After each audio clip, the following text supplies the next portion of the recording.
বিধ্বস্ত জনপদ জানান দিচ্ছে রেমেলের ভয়াবহতা। বাঁধ ভেঙে হু হু করে ঢুকছে পানি। খেয়ে না খেয়ে নির্ঘুম রাত কাটছে দুর্গত মানুষের। ভেসে গেছে ঘেরের পর ঘের। জোয়ারের পানি যাতে ভিতরে না ঢোকে সেজন্য আর কি আমাদের এলাকার লোকরা থেকে এই বাঁশের পাইলিংটা দেওয়ার চেষ্টা করতেছে। এই যে পাইলিংটা দিচ্ছি শুধু মন বোঝানোর জন্য, এতে যে আমরা টিকে রাখতে পারবো এরকম কোনো আশা এখনো করতে পারতেছি না। পানি উন্নয়ন বোর্ড যদি আজকে ঠিক মতন কাজ করতো তাহলে আমাকে আজকের এই পরিস্থিতির সম্মুখীন হওয়া লাগতো না। আমাদের বয়সে আমরা এই পর্যন্ত দেখিনি যে 2 দিন যাবত কোনো ঘূর্ণিঝড়তে বাড়ি ঘর সব ভেঙে চুরে শেষ হয়ে গেছে। চিংড়ি মাছ, বাগদা, আপনার কাঁকড়া, যে সমস্ত গের বেড়ি ছিল, এসে মাছ আছে, এই পরিমাণ মাছ ছিল, এই মাছ সব নদীতে চলে গেছে। পাবলিক কতটা টাকা দিতে পারবে? তাদের তো বাড়ি ঘরই নেই, সেদিক দিয়ে দেখবে নাকি ভাঙন দেখবে? বিদ্যুৎ বিচ্ছিন্ন হয়ে সারা দেশে প্রায় 33,000 টাওয়ার অচল। নেটওয়ার্ক বিপর্যয়ে ভোগান্তিতে কোটি গ্রাহক।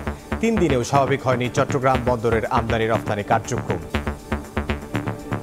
সাগর যে পরিমাণ উত্তাল ছিল তখন পাইলট বোর্ডই যেতে পারেনি, পাইলটরা বোর্ড করতে পারেনি। তো সে বিবেচনায় গতকাল আনা যায়নি। আজকে আমরা আবার চেষ্টা করছি পাইলটদের প্রেরণার জন্য। দেখছিলেন প্রধান শিরোনাম। দুপুরের সময় সঙ্গে আছে আমি ইমদাদুল হক। এবার অন্যান্য শীর্ষ সংবাদ।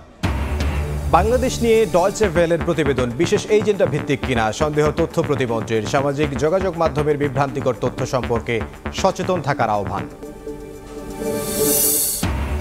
বাড়ি জমির পর এবার বেনজিরের শেয়ার মার্কেটের বিও অ্যাকাউন্ট ফ্রিজ। বন্ধ থাকবে স্ত্রী ও 2 মেয়ের নামে খোলা হিসেবের লেনদেনও।